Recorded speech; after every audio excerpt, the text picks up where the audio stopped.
Cordial saludo. Este video se realiza para la fase 3, denominada la teoría contemporánea del sujeto en Alain Touraine, que corresponde al curso de teoría sociológica contemporánea. Soy Aura Erazo e iniciaré la presentación. Para la introducción al tema, entonces, hay unas particularidades de las teorías contemporáneas del sujeto y la individualización. El concepto de sujeto, desde la filosofía, hace referencia a un ser que es autor de sus actos, en el sentido de que su comportamiento o conducta no son meramente reactivas, sino que aporta un plus de originalidad que responde a lo que solemos entender por decisión o voluntad. Asimismo, es importante revisar una perspectiva ontológica del concepto sujeto, que es un objeto sujeto, ya que es todo aquello que puede ser sujeto de un juicio. En tal caso, el objeto sujeto puede ser, además de un individuo, cualquier realidad clasificada, un ente real, un ente ideal, un ente de la metafísica, un valor axiológico. ¿Qué es el individualismo? Aquí retomamos a Marx, que afirma que el individualismo moderno es una apariencia fruto de un proceso social paradójico que ocultó los lazos comunitarios. El ser humano no solo es un animal gregario, sino un animal que solo puede individuarse en medio de la sociedad. La teoría contemporánea del sujeto, según Alan Turing. Para este análisis se ha tomado como referencia el libro Crítica de la Modernidad. Turing, en este libro, desliga la tradición histórica en la que la modernidad clásica se reduce a la razón e introduce el tema del sujeto y la subjetividad y se pregunta cómo crear mediaciones entre la economía, la cultura, la libertad, el sujeto y la razón en el intento de que estas figuras hablen de una con la otra. Alan Turing es un sociólogo que nace en 1925 y tiene 95 años de edad. ¿Cuáles son las particularidades de las teorías contemporáneas del sujeto y la individualización? Para este, Turing hace una revisión de lo que plantea Foucault, que propone que el sujeto está creado por el poder, es decir, por el conjunto de mecanismos de la microfísica del poder y por consiguiente por los mecanismos objetivantes de la normalización.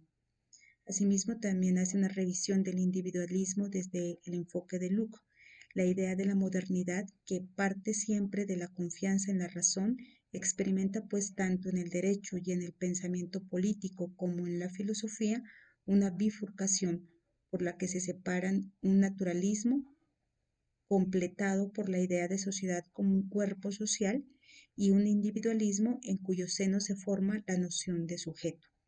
El pensamiento de los siglos XVII y XVIII estaba dominado por el enfrentamiento de la razón y el sujeto, del utilitarismo y del derecho natural.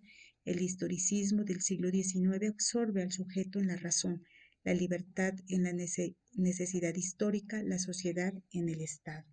Cuando se plantea cuáles son los cambios que se dan del paradigma social al cultural, Turing sugiere que todo el cuerpo interpretativo en el que la ciencia social fundamentaba su organización y sus líneas de actuación ya no es funcional para comprender el mundo de hoy. Este paradigma que se debilita se ha construido sobre la idea de que la sociedad no tiene otro fundamento que lo social, es decir, un modelo que representa y organiza la existencia en términos económicos sociales, en base a categorías como la clase, el trabajo, la producción, el capital y el mercado.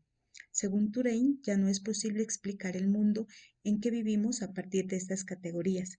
El proceso de globalización, la carencia de mecanismos institucionales de regulación social y el progresivo aislamiento y la exclusión de los individuos son factores que suelen presentarse como desencadenantes de una nueva manera de pensar la realidad actual, a partir de un paradigma de carácter cultural.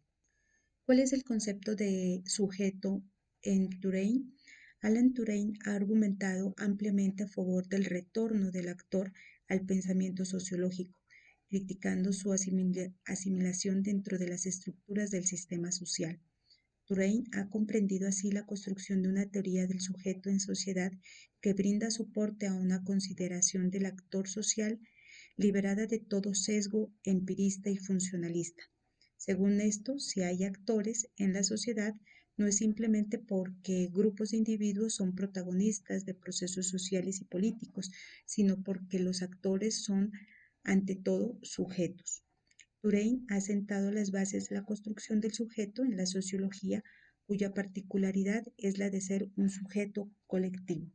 Touraine llama sujeto al deseo de ser un individuo, de crear una historia personal, de otorgar sentido al conjunto de las experiencias personales, vivir su vida, encontrarle un referente que pueda dotarla de sentido, más que pertenecer a una categoría social o a una comunidad de creyentes. Ser sujeto es primeramente hacer de mi vida un proyecto de vida, de tal forma que mi proyecto gobierna mi vida, no la serie contingente de hechos. El asunto es tomar la vida personal en manos, tener la capacidad de producir, no simplemente de consumir la existencia. Muchas gracias.